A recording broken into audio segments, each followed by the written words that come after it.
He bound her to a signpost in the Nevada desert with zip ties and duct tape. But when she died, he said it was an unfortunate accident, a tragic side effect of their unusual relationship. But it turns out she also had a trust fund. This is the story of Jaime Feden, the small and unsuspecting woman who died during what she thought was a bondage photo shoot.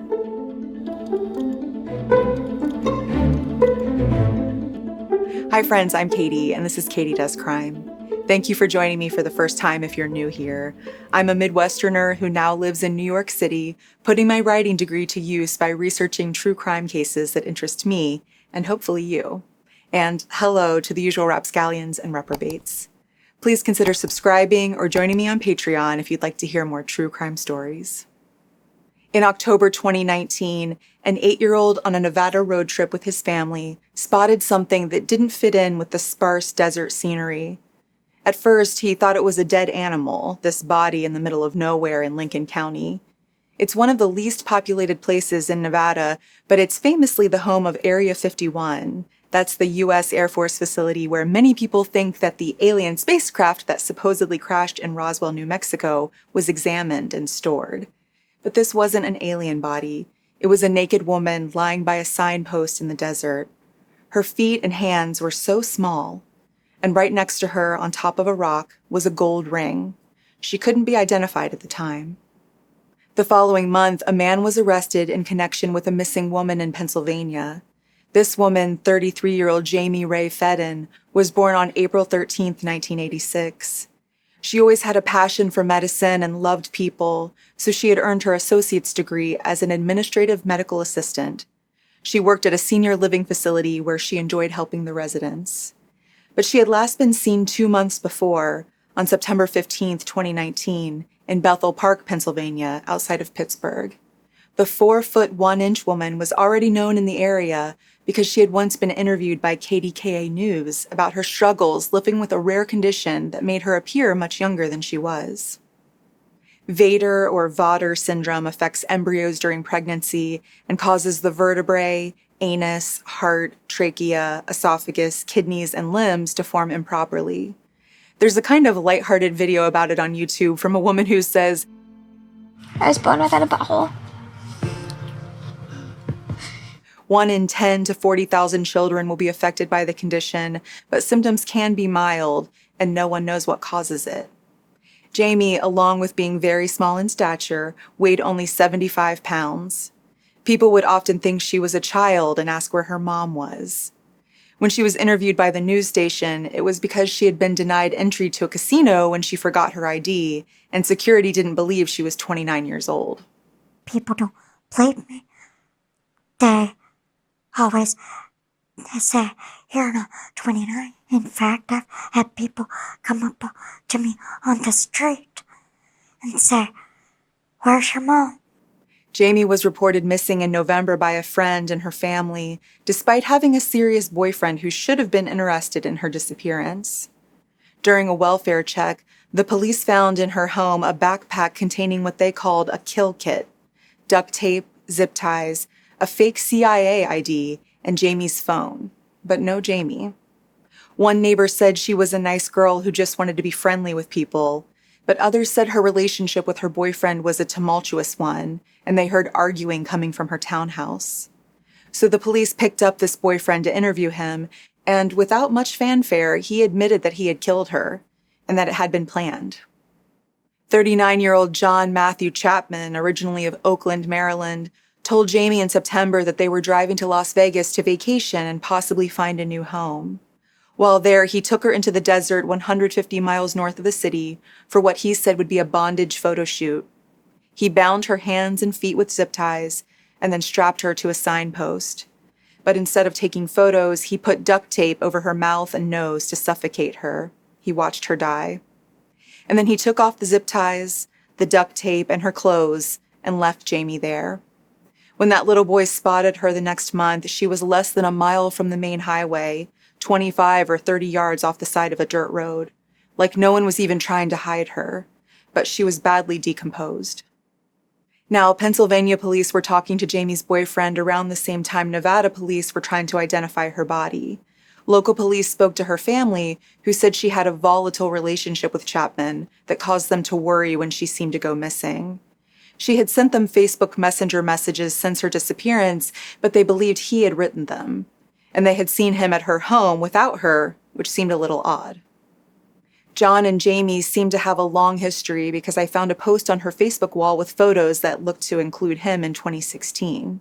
And it also seems like he had a history with her family because in January 2019, the same year Jaime died, she wrote a Facebook post that read, "Well, now it's gone too far. What my family is doing is about to have legal consequences because John is planning to go to the county courthouse on Monday and file stalking charges against the members of my family that won't stop their Yes, I looked it up, and what they are doing fits the definition of stalking." Apparently, Jaime's uncle had joined a dating site in order to catch Chapman on there looking for other women.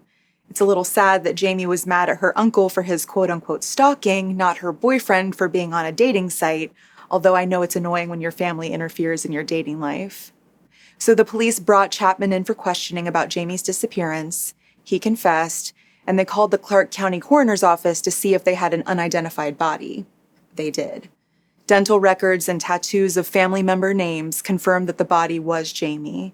And on Chapman's phone, in his deleted photos, was a picture of Jaime bound to that signpost. Chapman was arrested for kidnapping, criminal use of a communication facility, and obstructing administration of law. His family said he'd been married to a different woman for a year, and when they heard he was going to Las Vegas, they just thought it was for work. They said Chapman met Jaime at a school for special education students, and nothing seemed unusual. He had a lot of close friends. It must not have seemed weird to them that he often stayed at Jaime's house. Police say his only motivation for the trip was to murder Jaime for her money, but they weren't charging him with homicide yet because the body wasn't in their possession.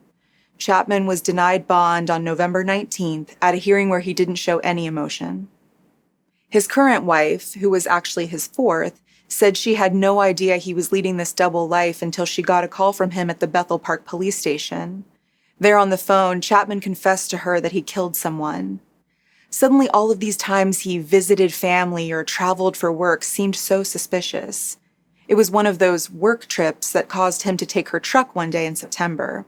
He said he was first leaving their home to visit his aunt and uncle in Bethel Park, and then he would go on to Las Vegas. Now her truck was evidence and had been seized. He told his wife, "I killed her because I had to." Unlike a lot of wives who stick by their killer husbands, Chapman's current wife was only sympathetic to Jaime. She said, "He used Jaime so much. He just used her so much. I wasn't the true victim here, Jaime was. There are lots of other victims in this. I'm not by myself." Local news station WPXI interviewed Chapman's second ex-wife, a woman he met on early social media platform MySpace and was married to for 7 years. She said he lied to her about working for the FBI and CIA and wonders if this was even his first time murdering someone. When they were married, she says she found Ziploc baggies in their closet, individually labeled with women's names, containing pairs of women's underwear. She said Chapman dated other women while they were married, and the two actually moved in with Jaime before their divorce. But this woman, his wife, was told she had to pretend to be his sister. While they were there, he swindled Jaime out of every penny she had. His ex called Chapman a liar and a manipulator, and says she thinks Jaime could have known something he didn't want her telling anyone. This second wife also said he had asked to take her younger sister to Vegas in the spring, which is, 1, weird, and 2, I don't know how old this woman's sister is, but it makes me wonder if Chapman had a thing for women who appeared too young for him, women like Jaime. His ex says their marriage ended when they were in Vegas themselves, and the feds knocked on their door to arrest Chapman for stealing Social Security numbers to commit tax fraud. He ended up going to prison for that. I'm glad I got away from him when I did. Did you ever fear that something would happen to Jaime? No. Was she, how did he describe her to you? Like a friend, a cousin, a sister? A friend. Were they romantically involved? When me and John stayed with her, yes. And we briefly had an apartment in Johnstown. And he brought another female over, and they were romantically involved. So he had a lot of female friends. Yeah. Friends. Mm-hmm. In December 2019, on his way into a preliminary hearing, Chapman told reporters that he was innocent and had only confessed because he was on medication. He said he didn't remember any of it. At that hearing, Jamie's best friend testified that her suspicions about something being wrong were confirmed when she texted Jamie that her Uncle Ralph had died. Jamie texted that she wouldn't come to the funeral, saying, "I'm sorry to be distant, but the way everyone has treated me, I don't feel like part of the family anymore." But the thing was, Jamie didn't have an Uncle Ralph. Chapman was the one texting this friend. His lawyer argued that this wasn't kidnapping because Jamie went with Chapman willingly, but he was eventually charged with kidnapping resulting in death in Nevada, in addition to his kidnapping charge in Pennsylvania. The complaint against him said that he threw Jamie's clothes out of his truck on the way back to Pennsylvania and used her home as a place to meet his new girlfriend. He had searched for dump, body, and Nevada the night before he and Jamie arrived in Las Vegas. Chapman's case was put on hold because of COVID, like so many others, but he went to trial in Nevada in late April 2024. Jamie's neighbor testified that she never saw Jamie return home from her Vegas trip, but she did see Chapman coming and going from her townhouse. And one time he told her, "You won't be seeing much of Jamie anymore." But he acted like it was because she had gotten a new job and would be working long hours. The neighbor was suspicious enough that she texted Jamie with a made-up story about a red purse she'd borrowed, and the response let her know that her intuition was correct. I just love these clever friends and their fake texts that help catch this guy. This neighbor also reached out to one of Jamie's lifelong friends through Facebook for help. The friend testified that Jamie was tiny and trusting and had sent her photos from the road trip to Vegas with Chapman. She said Jamie truly loved him. But when Jamie texted that she wasn't coming back to Pennsylvania, her friend argued that she had a house and a job and pets there. Jamie's replies got angrier and angrier, and Jamie never cursed, so her friend knew something was up. This is when she made up the story about Jamie's Uncle Ralph and called the police for a welfare check. Jamie's aunt testified that Jamie's mom died of cancer when she was only 11, and Jamie had a trust fund that helped her with her housing and bills. It was only $200 per week, but apparently it was going straight into Chapman's bank account. She said Jamie had known Chapman for about 10 years, and he was the only boyfriend she'd ever had, but their relationship was on and off. Friends testified that Jamie was excited for her new life in Nevada with him, though, and she'd been saving up for the trip for a year, selling some of her things. The defense said their relationship was unique, and that Jamie actually liked being tied up by Chapman regularly. They showed the jury photos of women bound and gagged, including at least one of Jamie. They also showed a photo of a rope inside Jamie's nightstand. They said Jamie consented to the desert photo shoot, and it was a sad accident when she died. But a police digital forensic examiner said that after Jamie died, someone made searches from her phone for pornographic images that weren't typical of her. I think the implication is that Chapman was trying to make it look like she was interested in that sort of thing when she wasn't. Chapman's family was in court to support him, but by this time, his latest wife had divorced him. She testified about Chapman's confession to her, and of course there was that deleted picture of Jamie tied to the signpost on his phone and his taped confession to the police. After an 8-day trial, the jury found him guilty of kidnapping resulting in death. On August 2nd, 2024, Chapman was sentenced to life in prison. And I can't help but think that he was kind of an all-around gross guy. One source was able to find his Facebook page before it was scrubbed, and it didn't mention that he was married. He called himself a 39-year-old single guy at the time he murdered Jamie, which means he had recently updated it to reflect his age at the time, but didn't bother to mention that he had a wife and apparently multiple girlfriends. So it's not surprising to me that his exes were not only willing to speak out against him, but were so clearly on Jamie's side. His most recent ex-wife said Chapman's confession is the one thing he's ever said that she does believe. His second wife said she'd be watching his trial closely for Jamie. I do wonder, like this woman did, if Chapman had any victims before Jamie. It strikes me as quite the long con he was pulling with her for so little payoff. They'd been friends for 10 years, and one friend said Jamie had been saving up for this Vegas trip for a whole year. Also, Chapman could get $200 a week from her. Because this was just the federal case, Chapman will still face trial at the state level, likely sometime in 2025. Jamie's obituary says she was resilient, kind, loving, and strong-willed, that spending time with her family and friends was her greatest joy. Neighbors say the world was a better place with Jamie in it, and she didn't deserve this. What happened to her shouldn't happen to anyone, and particularly her, who couldn't defend herself. Jaime Feden lived across the street from Betsy Mueller in a quiet Bethel Park neighborhood. The world was a better place with Jaime in it. She was very sweet. The lead investigator on the case says Jaime had a fierceness and tenacity.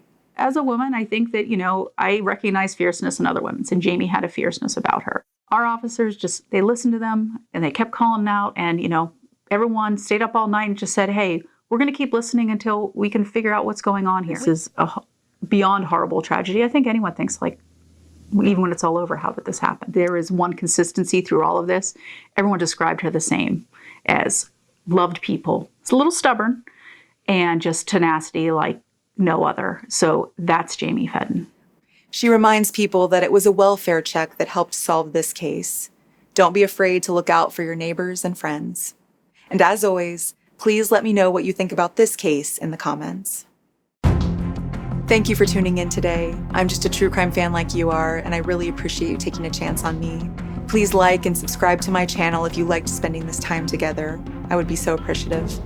Until next time, I'm Katie, and this has been Katie Does Crime.